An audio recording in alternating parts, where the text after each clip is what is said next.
સુરત સહિત દક્ષિણ ગુજરાતમાં વરસાદી તોફાન વહેલી સવારથી ધોધમાર વરસાદ શરૂ થઈ ગયો છે। ફૂલપાડા સહિત અનેક વિસ્તારોમાં પાણી ભરાવાની સ્થિતિ જોવા મળી હતી। નગર પ્રાથમિક શાળાઓ બહાર પણ પાણી ભરાયું હતું। મનપાની પ્રી મોન્સૂન કામગીરી પર સવાલો ઉઠવા પામ્યા છે।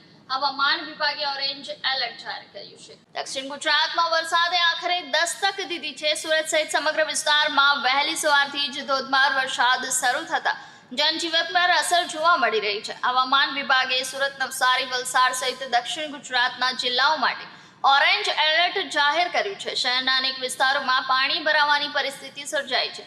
ફૂલપાડા વિસ્તારમાં રસ્તા પર પાણી ભરાતા વાહન ચાલકો અને રાહદારીઓ ભારે પરેશાન થયા છે। નગર પ્રાથમિક શિક્ષણ સમિતિ સંચાલિત કેટલીક શાળાઓની બહાર પાણી ભરાતા વિદ્યાર્થીઓ અને માતા પિતાને હાલાકીનો સામનો કરવો પડી રહ્યો છે। મોસમ પૂર્વે મનપા દ્વારા કરવામાં આવેલી પ્રી મોન્સૂન કામગીરીની પોલ પણ ખુલતી જઈ રહી છે।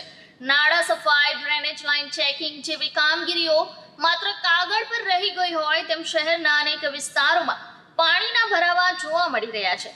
હવામાન વિભાગના અનુમાન મુજબ આવનાર 48 કલાક સુધી દક્ષિણ ગુજરાતમાં મધ્યમથી ભારે વરસાદ ચાલુ રહેવાની સંભાવના છે।